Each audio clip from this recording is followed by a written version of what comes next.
Y estamos pues en una serie de mensajes en este mes que le hemos llamado Jesús en la vida real. Las cosas que realmente necesitamos arreglar para que esa relación con Dios esté bien, ¿verdad? Hoy vamos a aprender de un tema que al pensar en ese tema me recuerdo una historia que me contó el pastor Adam Grill. El pastor Adam Grill es el pastor de la iglesia Family Church allá en Michigan. Y ustedes saben que allá en los Estados Unidos dan permiso de cazar osos, venados, ¿verdad? Y todo eso. Y hay una estación que se puede hacer y luego es prohibido. Pues había un hermano que pensó, este es el último domingo para aprovechar ir a cazar osos. Y dijo, no voy a ir a la iglesia, voy a ir a cazar osos. Así es que se fue, llevaba su mochilita y su arma, ¿verdad? Y todo. La cosa es que en una de esas aventuras que tuvo, se topa con un oso demasiado cerca y le dio un gran miedo y salió corriendo. La cosa es que en el susto se tropieza, se va en una ladera, se sale por allá el arma y él cae en una piedra, se le quiebra la pierna y ya no se podía mover. Esas eran las buenas noticias. La mala noticia es que el oso ya venía encima y él dijo, no, Señor, perdóname por no haber ido a la iglesia hoy, Señor. Solo te pido un deseo, que ese oso se haga cristiano. Solo eso te pido, Señor. Y en el momento el oso cae de rodillas con las patitas así y comienza a decir, Señor, gracias por esta comida tan rica, Señor, que me has mandado en el nombre de Jesús. Amén. Bien cristiano se hizo el oso, ¿verdad? Esa historia es bien graciosa, pero en realidad fíjense que nos recuerda que algunos de nosotros pensamos que la vida de oración del creyente es solo orar por la comida, ¿verdad? Como hizo el oso desde que se hizo cristiano, ¿verdad? A orar por la comida. Y otros creemos que solo debemos orar cuando estamos pasando una gran necesidad, como la necesidad de tomar agua, ¿verdad? Muchas gracias, hermano. El Señor respondió mi oración.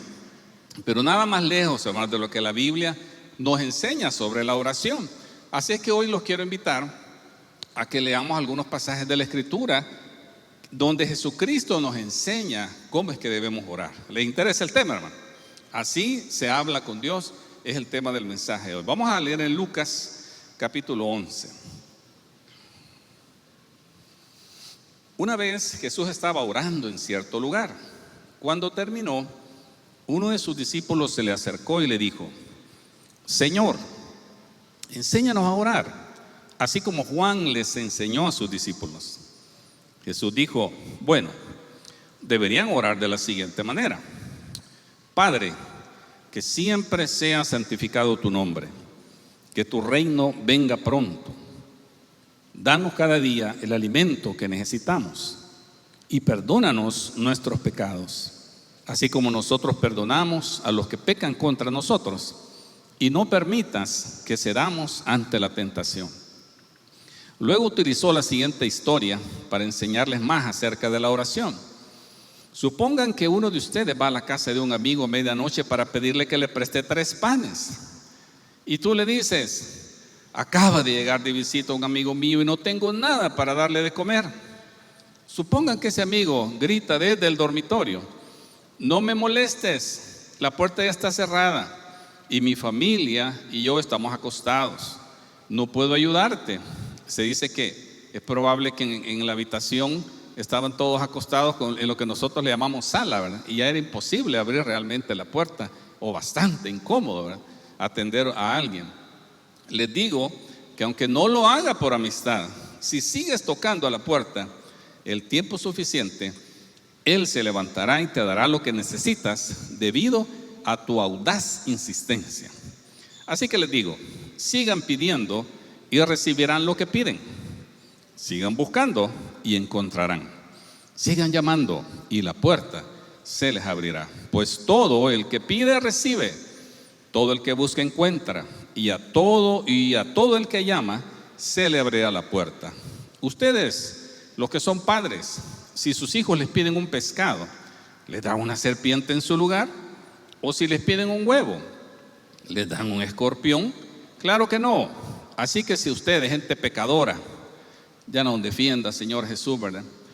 Saben dar buenos regalos a sus hijos, cuánto más su Padre Celestial dará el Espíritu Santo a quienes lo pidan. Como podemos ver, la oración es una parte súper importante en la vida del creyente. Pero estoy seguro que si yo le pido a alguno de ustedes que pase aquí a orar al frente y que dirija una oración, no sé qué tan cómodo te sentirías. No sé si sentirías, tendré las palabras o tendré la propiedad de cómo orar. Así pensamos algunos. Y te sientes de esa manera, y yo estoy seguro que algunos se sienten así. ¿Sabes por qué?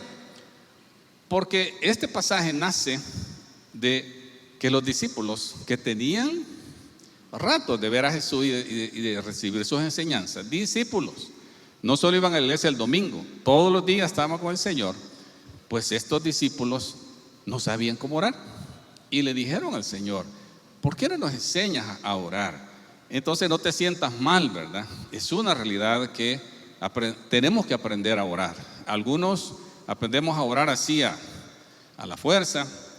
Recuerdo que en uno de los equipos misioneros que vino de Family Church, fuimos a una zona de escasos recursos allá por Zaragoza, y a la hora de almorzar nos hicimos grupos, y el pastor Bob, el pastor de misiones, le dijo a una de las señoras que está: ore usted. Y yo me puse a pensar, esta señora quizás ni cristiana ha de ser, y obviamente la señora decía no, pero él cerró los ojos y esperó que ella orara. Entonces empezó a orar, y vieran qué bonito oró la señora. Muy bien, pero fue una cosa bien interesante, que presionada por la necesidad, ella comenzó a orar y oró bien, así con doctrina, pues todo bien como debía orar. Qué excelente. Algunos así aprendemos a orar porque hemos oído orar también. Pero entonces, con este tema de así se habla con Dios, vamos parte por parte. Dice otra vez, ¿verdad?, el versículo: una vez Jesús estaba orando en cierto lugar, y cuando terminó, uno de sus discípulos se le acercó y le dijo: Señor, enséñanos a orar, así como Juan les enseñó a sus discípulos. Es muy probable que los discípulos miraban a Jesús hacer lo que en los evangelios encontramos, que dice que muy de mañana, muy oscuro, dice, el Señor Jesús se iba a lugares desiertos para orar. Durante el día de repente se desaparecía, y si no había donde orar, se iba a meter a algún cuartito, ¿verdad? Estaba el otro lugar que era el huerto de Getsemaní, donde él, cuando pasaba por ahí, se iba a orar ahí, y literalmente oraba, como decimos los salvadoreños, debajo de un palito. Así el Señor tenía sus lugares para orar, pero él se apartaba. Pero los discípulos observaban que había algo ahí, porque todos los maestros religiosos oraban, pero había algo que los otros maestros no tenían, y era que Jesús se levantaba de orar, a sanar enfermos, a limpiar leprosos, a resucitar muertos. Entonces ellos comenzaron a relacionar: es que aquí hay algo, ¿no? Hay una relación entre esta vida de oración y en esta vida de poder, que no es igual que los otros maestros. Entonces: Señor, enséñanos a orar, queremos tener esa experiencia. Qué bonito, ¿verdad?, que le da deseo de orar de esa manera tan real y tan poderosa. Pero ¿por qué te sientes incómodo al pensar que vas a venir tú aquí a orar si es algo que deberíamos de disfrutar? En primer lugar, tienes miedo de decir algo incorrecto, ¿sí o no? Y en segundo lugar, tienes miedo de no saber qué decir. Por eso yo, hermanos, esta mañana le pido al Espíritu Santo, óigame bien, que al aprender a orar como Jesús lo hacía, nos sintamos animados a hacerlo siempre. Voy a repetir eso. Yo le pido al Espíritu Santo hoy, en el nombre de Jesús, que en esta enseñanza sobre orar como Jesús lo hacía, que todos nosotros sintamos ese deseo, así como los discípulos sintieron, que todos sintamos el deseo de que no pase un día sin que nosotros vayamos y busquemos a Dios en oración. Ahora, recordemos algo sobre la oración, que la oración surge, escuchen bien, de reconocer que solo Dios es todopoderoso y que tenemos que depender de Él. ¿Qué dice nuestra cultura latinoamericana? Dice: a Dios rogando, dice, y con el mazo dando. Solo algunos tres por ahí se pueden el dicho, ¿verdad? Pero nuestra cultura latinoamericana suena bien espiritual, ¿verdad? Dios rogando, orando. Pero hay que hacer algo, no solo hay que orar. Bien curioso, ¿verdad? Porque cuando uno estudia las Escrituras hay momentos que Dios les dice a la gente que cree en Él: no hagan nada, solo quédense tranquilos y vean la salvación de Dios. ¿Están escuchando, hermano? Esas son otras historias, ¿verdad? Pero nosotros siempre salimos con que tenemos que hacer algo, ¿sí o no? Es que yo tengo que hacer algo, es que yo tengo que resolver. Y a veces tomamos decisiones sin orar, o solo orando como el oso, ¿verdad?, a la hora de comer, y ya creemos que tenemos la sabiduría de Dios. Entonces, no, ¿verdad? La oración surge de entender que sin Dios no podemos. Amén.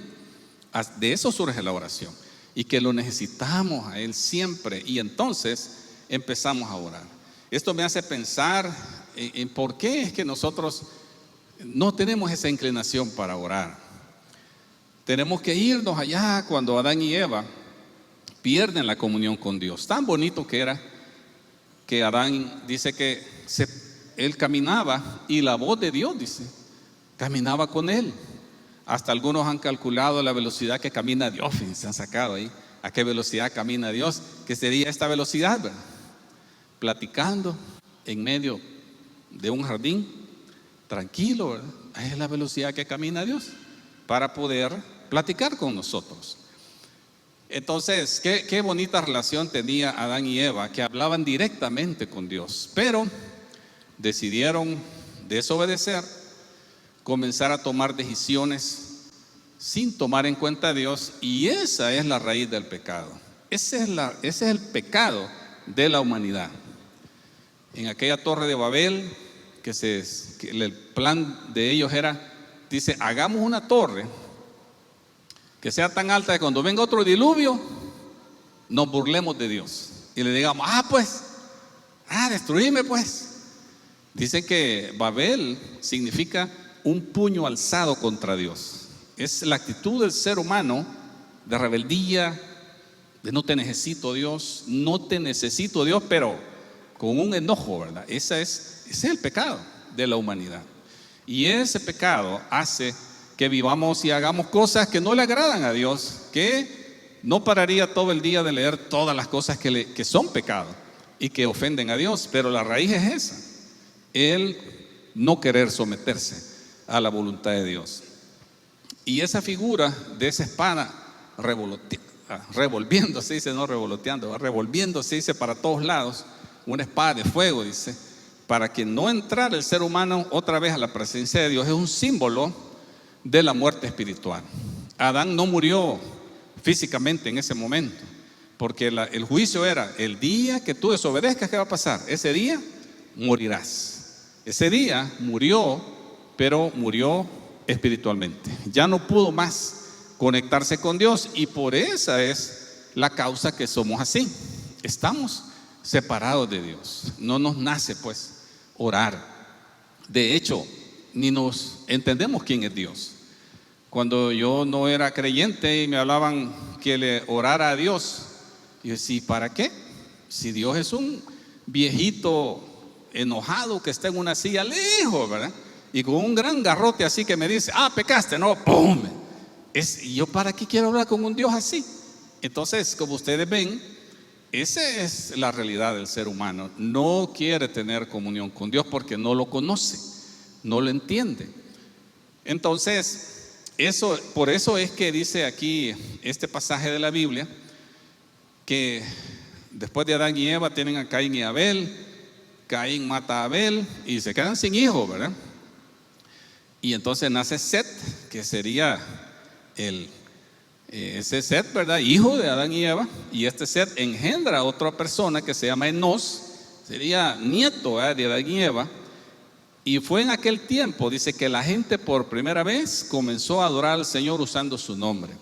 La versión Reina Valera dice que por primera vez los seres humanos comenzaron a invocar el nombre de Dios. Para mí que esto es el origen de la religión, porque la religión es ese deseo, ese esfuerzo que el ser humano tiene de alcanzar a Dios. Pero ¿podrá el ser humano por sus propios esfuerzos alcanzar a Dios? No se puede.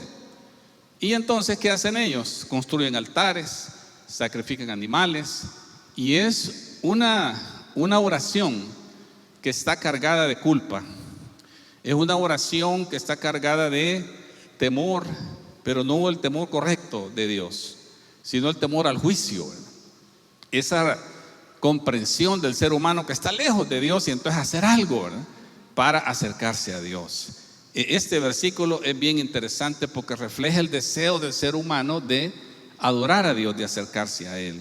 Por eso le digo que es como el origen de la religión, ¿verdad? Un esfuerzo de almas acusadas por el pecado. Pero aquí estamos entonces hoy en una situación bien diferente, porque Jesucristo de Nazaret viene aquí a esta tierra, hermano, con la misión de reconciliarnos con Dios. ¿Ya sabía usted eso, hermano? Que la misión de Jesús era que tú y yo dejáramos de ser enemigos de Dios y que pudiéramos hablarle a Él. Por eso Él introduce ahora no al Dios, a ese viejito enojado, castigador, sino que introduce a Dios como Dios el Padre. Y aquí es donde comienza una nueva situación para el ser humano. Así es que aquí es donde dice el escritor a los hebreos que podemos entrar directamente, dice, a la presencia de Dios con corazón sincero, dice, y con plena confianza. Mire qué interesante, ¿verdad? ¿Por qué? Pues nuestra conciencia culpable ha sido rociada con la sangre de Cristo a fin de purificarnos, y nuestro cuerpo ha sido lavado con agua pura. Gloria a Dios, hermano. Eso es lo que hace que tengamos comunión con Dios. Entonces ya no nos acercamos a Dios como miserables pecadores que vamos directo al infierno, sino que nos acercamos a Dios como hijos de Él. Por eso es que dice el Señor, cuando oren ustedes digan Padre. La palabra comienza la oración. Que siempre sea santificado tu nombre, que tu reino venga pronto. Y aquí esta es la oración breve, ¿verdad? Danos cada día el alimento que necesitamos y perdónanos nuestros pecados, así como nosotros perdonamos a los que pecan contra nosotros. Y no permitas que cedamos ante la tentación. Ahora, ¿sabían ustedes que hemos leído Lucas, ¿verdad?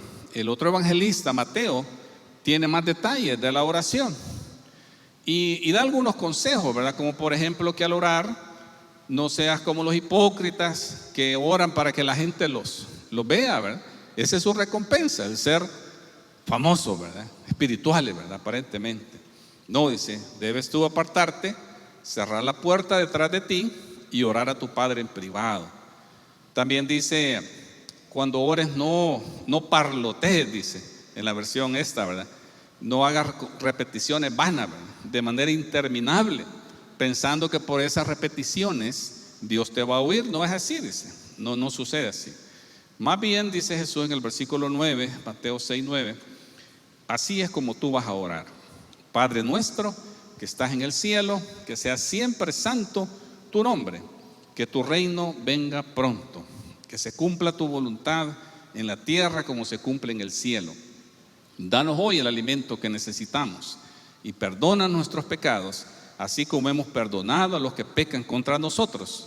No permitas que cedamos ante la tentación, sino rescátanos del maligno. Si perdonas a los que pecan contra ti, tu Padre Celestial te perdonará a ti. Pero si te niegas a perdonar a los demás, tu Padre no perdonará tus pecados.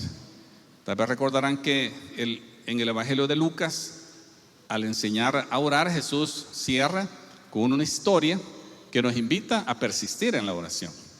Mateo cierra la oración invitándonos y quizás desafiándonos a perdonar. ¿Me están escuchando, hermano? Nos está desafiando que si vamos a orar, que también perdonemos, porque hay un principio espiritual bien grande.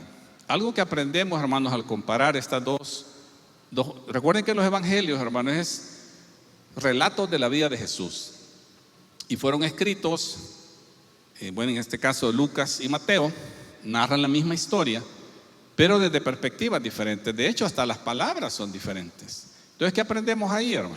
Que cuando oremos, no nos está diciendo el Señor, así van a orar, memorícense la oración. No está diciendo eso, sino que debe de contener su oración estos elementos que yo les estoy compartiendo. Entonces, regresemos entonces a la idea, ¿verdad?, de cómo es que la oración para el cristiano es algo diferente para todos los que venimos de otras religiones, ¿verdad? Pero cuando venimos a conocer a Jesús, cristiano, ¿verdad?, convertido al Señor, discípulo, ¿verdad?, aprendemos que la oración inicia recobrando la visión de que Dios es nuestro Padre. Y aquí es bien interesante, ¿verdad? Lamentablemente, como varias veces lo hemos reconocido, ¿cuántos de nosotros ni conocimos a nuestros padres? Nos contaron, ¿verdad?, nuestras madres que nos engendraron y saber quién era el Señor, ¿verdad? Es duro, hermano, crecer así, sin saber. Otros crecieron ahí con el padre en la casa, pero fue una mala persona. Padres que abusaron sexualmente de sus hijos e hijas, ¿verdad? Gente mala. Y ese era el papá. Personas terribles. O estaban ahí, pero nunca estuvieron para nosotros, el padre ausente, ¿verdad? Entonces, si tú tuviste un padre así, te resulta extraño pensar que Dios es un padre. Pero si tú tuviste mamá y papá y te creó un papá amoroso, tú no tienes problema. Ah, qué bien, ¿verdad? Dios es mi papá, porque tienes una buena experiencia. Pero muchísimas personas no tuvieron esa experiencia. Y yo te entiendo. Si no te nace, ¿verdad?, pensar en Dios como tu papá, es algo que tenemos que reconocer. Pero bueno, si Dios es nuestro Padre, implica que Él quiere tener relación con nosotros. Jesús llama a Dios Padre más de 70 veces en el Nuevo Testamento. Y es así, ¿verdad? Esa es la primera realidad de pensar que Dios quiere tener comunión conmigo, pero una relación cariñosa, ¿verdad? Le cuento que los viernes lo apartamos con Raquelita para disfrutar a nuestro nieto Jacobito. Y a veces me encuentra el niño que yo estoy trabajando en mi computadora. Pero yo cuando veo a ese niño y que me viene buscando a mí y me sonríe, no, hermano, ahí se acabó todo, ¿no?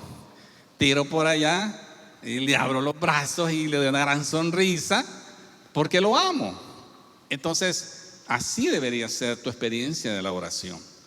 Que tú llegues a un papá así, que te ama, que te quiere, que va a dejar de hacer todo porque te quiere. Ese debería ser tu experiencia en la oración. Sin embargo, es un equilibrio entre ese amor y cariño y confianza con Dios, que dice el escritor a los Hebreos, ¿verdad? Entrar con confianza, dice, al trono de Dios, pero es trono, ¿verdad? O sea, es un rey, es un padre. El equilibrio también de respetarlo, de respetar a Dios. Porque en nuestros días, hermanos, hay gente que no hablan de Jesús el colocho, dice, ¿verdad? Y suena chistoso, ¿verdad? No sé si tú lo dices, pero hermanos, estamos hablando de Dios, ¿verdad? Jesucristo es Dios. Entonces, sí hay que tener esa confianza y ese afecto, pero también tiene que haber ese respeto. Dice en hebreo, ¿verdad? Dice, ya que respetábamos a nuestros padres terrenales que nos disciplinaban, ¿acaso no deberíamos someternos aún más a la disciplina del Padre de nuestro espíritu y así vivir para siempre? Es al acercarse a Dios, hermano. Es cierto, hay confianza, pero también hay reverencia, es de entender eso. Por eso dice el pasaje, Padre, que sea siempre santo tu nombre. Así dice el pasaje, literalmente, que sea siempre santo tu nombre. Entonces, cuando oremos, hermanos, comencemos así, ¿verdad? Reconociendo quién es Dios, alabándolo, adorándolo a Él. Y esto no solo es a través de los cantos, ¿verdad?, sino de la actitud con la cual llegamos ante el Señor. A esa actitud de saber que Dios es mi papá, pero también es Dios, ¿verdad? Qué bonito. Santificar significa respetar, honrar, reverenciar. Que el nombre de Dios sea santificado significa que nos referimos a Él con asombro, con respeto a Dios. Vaya, para ponerles un ejemplo terrenal, ¿verdad?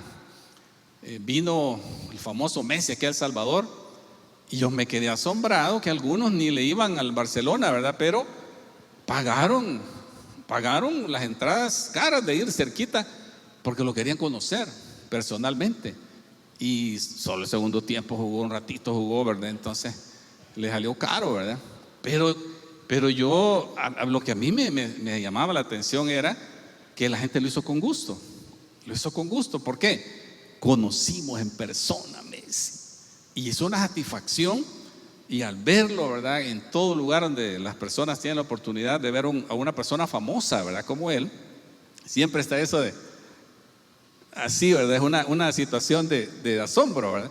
Así debería ser tu experiencia en la oración. Una experiencia buena cuando tú te acercas a Dios. El nombre de Dios es santo y hay que santificarlo, y no hay que usar el nombre de Dios en vano, hermano. Yo, preparando este mensaje, les confieso, fui confrontado por Dios, porque yo sí que uso el nombre de Dios en vano, como todos los salvadoreños, ¿verdad? Imagínense que cuando decimos Dios mío, realmente no lo decimos en la oración. A veces lo decimos para quejarnos de alguien. Ay, Dios mío. Se usar el nombre de Dios en vano. Y los norteamericanos con eso, oh my God, ¿verdad? Lo usan para todo. Y el nombre de Jesús, y bueno, cuántas cosas. Y no es para honrar a Dios, sino solo para decir algo vano, ¿verdad? Y dice el mandamiento: no usarás el nombre de Dios en vano. Entonces, hermanos, delante de ustedes me comprometo a tratar de corregirme, hermanos. Amén. No me van a andar regañando, por favor, ¿verdad? Pero espero usar bien el nombre de Dios. Y si digo Dios mío, que sea cuando estoy orando. Amén. Eso es lo que debemos de hacer. Entonces, la oración, ¿verdad? Otra vez, repitiendo la oración, dice: Padre, que sea siempre santo tu nombre, que tu reino venga pronto. Aquí, hermanos, rápidamente quiero decirles que al orar, concentrémonos en el reino de Dios el Padre. La oración no es para hacer nuestra voluntad. ¿Me está escuchando, hermano? Esto es la diferencia de cuando tú eres un discípulo, que dejas de orar, Señor dame, Señor haz esto, Señor aquí y allá. Parecerá que Dios es tu empleado y que tiene que hacer y si no lo hace, enojado va. Estoy enojado con Dios, dije alguna vez. Extraño, ¿verdad? Y Dios es rey, Dios del universo, y yo lo quiero mandar, y si no me hace lo que digo, me enojo. Entonces, realmente la oración comienza entendiendo que Él es todopoderoso, Él es santo, Él es mi papá, pero también debo preguntarle cuál es su voluntad. Y la voluntad de Dios, hermanos, es que el reino de Dios se manifieste aquí en la tierra. Este es el genio de Jesucristo, hermano. Toda la gente pensaba que Él iba a tomar un puesto político, que iba a derrotar a los romanos. Hasta los discípulos andaban diciendo: yo voy a ser ministro de finanzas, decía Judas, ¿verdad? Y yo voy a ser el ministro de trabajo. Y todos ya estaban pensando en puestos de gobierno. Y Jesús no dice: mi reino no es de este mundo. Sí, imagínense, y nace el cristianismo en medio de la dominación del imperio más terrible que pudiera haber existido, hermano, que es el imperio romano. Tremendo. La Pax Romana, la paz romana, se daba porque los ejércitos eran duros y asesinaban cruelmente y exhibían públicamente, como en la crucifixión, a todo el que se atrevía a rebelarse al imperio. Entonces, en medio de eso, Jesucristo logró derrotar al imperio romano, pero de otro modo, en esta manera, en que es el reino de Dios, que significa el reino de Dios en tu corazón. ¿Cuántos tienen el reino de Dios en su corazón, hermano? Tú entonces debes orar: Señor, que se haga tu voluntad en mi corazón, que se haga tu voluntad en la nación, que orar para que la iglesia del Señor desarrolle su misión de predicar el evangelio, de ser discípulos. Orar para que su nombre sea glorificado, para que el diablo sea derrocado, hermanos, que el diablo sea derrocado y el legítimo Señor del universo, Señor Jesús, sea entronizado como rey en el corazón de los salvadoreños. ¿Cuántos están conmigo, hermano? Ese es el genio del cristianismo. No está hablando de dominación, sino está hablando de rendir el corazón a nuestro Señor Jesús. Y después de eso, entonces, pasamos ya a pedir por nosotros, ¿verdad? Pero ven ustedes cómo la oración comienza con esa paternidad amorosa, ese reconocimiento de Dios el Padre, Dios pues que también merece honra y honor y alabanza y adoración.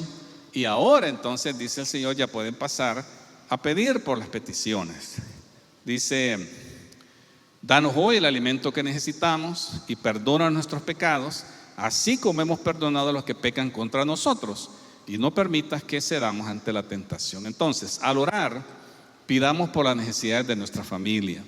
Recuerden que la necesidad de la familia no solo es provisión, aunque esa es la primera que sale aquí, ¿verdad? Que es el sustento, el alimento que necesitamos. Entonces oremos por la necesidad de provisión de nuestra familia, pero aquí, hermanos, es una gran oportunidad de reconocer que Dios es el proveedor. ¿Es Dios el proveedor de su casa, hermano? Esa es la oración. Señor, tú eres mi proveedor. Y sí, ¿verdad? Yo voy a trabajar y todo, pero te pido que tú me bendigas, Señor. Segundo lugar, oremos por la necesidad de perdonar que hay en nuestra familia. Es lamentable, pero hay personas que están enemistadas con sus propios hijos, hermanos con hermanos, padres enojados, no se hablan, a veces hasta bien en la misma casa, o se han ido para otro país para no estar cerca. Qué duro, hermano, qué duro. Necesidades de perdón. O personas que tal vez no son de la familia, pero nos han ofendido. Entonces, así como el pan, escuchen bien, hermano, así como el pan es nuestra necesidad básica para nuestros cuerpos, el perdón es nuestra necesidad básica para el alma. Así como el pan satisface el cuerpo, el perdón satisface el alma. El Señor te está hablando hoy. Si perdonas a los que pecan contra ti, tu Padre Celestial te perdonará a ti. Pero si te niegas a perdonar a los demás, tu Padre no perdonará tus pecados. Te pregunto, ¿hay alguien a quien no quieras perdonar? Porque si es así, lo mejor que puedes hacer es mejor orar al Señor, que te cambie el corazón. Porque Jesús dice que si tú no perdonas, no tienes tampoco tu perdón. Bien extraña esta situación, pero es como una semilla espiritual. Alguien compara a no perdonar como cuando tú estás enojado con tu enemigo y dices, le voy a hacer un veneno. No, pero voy a echar 3 veces mejor para que se muera rápido. Y no perdonar es que en lugar que esa persona se tome el veneno, que tú te la tomes. Este es agua, hermano, crean que es veneno. Eso es no perdonar. El veneno que has preparado para tu enemigo, te lo tomas tú. Y crees que te va a ir bien, ¿no? Vas a vivir en amargura, vas a empezar a padecer enfermedades del cuerpo por esa situación de amargura en tu corazón. Créeme, es mejor que perdones. Oremos por la necesidad de nuestra familia de ser protegidos contra el pecado, porque la petición final es, y no nos dejes caer en tentación, ¿verdad? Pero ¿cómo, verdad? Estamos pidiéndole a Dios, hasta en otra versión dice, no nos metas en tentación, dice. ¿Y cómo será eso, verdad? Porque, si ustedes recordarán, dice Santiago, en su carta dice, Dios nunca es tentado a hacer el mal. ¿Y qué más? Jamás tienta a nadie. O sea, no es que Dios lo mete a usted en la tentación, porque dice, la tentación viene de nuestros propios deseos, los cuales nos seducen y nos arrastran. O sea, yo soy el que me meto en la tentación, no es Dios el que me mete. También nos dice Santiago, en el capítulo 1 dice, cuando tengan que enfrentar cualquier tipo de problemas, y estaba viendo en todas las traducciones este pasaje, increíble, en algunas versiones dice, cuando caigan en diversas tentaciones, considérenlo como un tiempo para alegrarse mucho. Qué curioso, ¿verdad? ¿Y cómo es esto que Dios en la oración? Porque Jesús nos dice que oremos para que Dios haga lo que no puede hacer. ¿Y por qué debemos orar? Para que Dios nos libre de lo que es para nuestro propio bien, como dice Santiago. Porque cuando vienen tribulaciones, pruebas y tentaciones, realmente hay un resultado en tu crecimiento espiritual. Pero en realidad, hermano, lo que el Señor está hablando aquí es que no nos dejes caer en tentación, como reconociendo, y esto es bien importante, hermano, bien importante. ¿Qué te puede garantizar a ti no pecar? Nada. Si tu cuerpo, mente, todo dice pecado, lo primero que te ocurre es pecar. Pero si el pecado está aquí, imaginemos que aquí está el abismo, el pecado está aquí, la tentación, ¿verdad? Está aquí. Pues lo más lógico es tú camines por aquí, del otro lado, y que nunca sientas ese deseo, esa atracción, arreglar tu vida, pues, si eso significa dejar amistades, dejar de ver programas, dejar de ver ciertas películas. O sea, tú vas sustituyendo aquello. En vez de aquellos compinches, ¿verdad? Tú buscas quizás hermanos de la iglesia o personas más positivas a tu vida. Y así, ¿verdad? Le pides al Señor que te ayude, porque tenemos que reconocer que todos somos débiles, pecadores, así como Jesús nos dijo, pecadores. Esa es una realidad.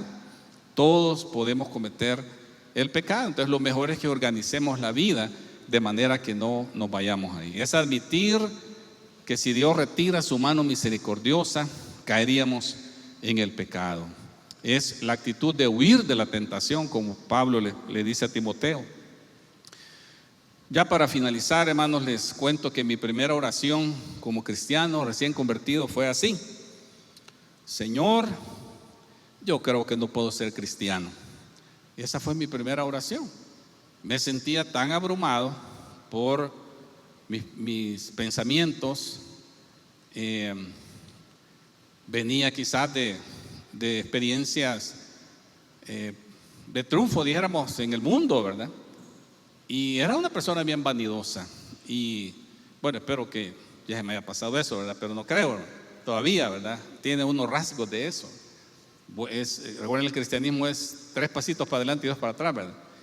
Pero yo decía, no puedo ser cristiano. Siento que voy a caer. Mi mente y todo me tira solamente malos pensamientos. Entonces yo le dije al Señor: Señor, si tú me garantizas que nunca voy a caer en el pecado sexual, me refería yo, ¿verdad? Te prometo hacer mi mejor esfuerzo para vivir para ti. Nunca había leído la Biblia y yo no sabía que lo que yo estaba orando es lo que dice el Padre Nuestro, la oración modelo. No, Señor, no dejes que caigamos en tentación. Esa noche Dios en su misericordia me hizo soñar. Un adolescente de 18 años, tuve un sueño, y en el sueño me miraba yo que era de día. ¿A qué hora se levantaron un adolescente de 18 años, verdad? Y era de día, bien de día.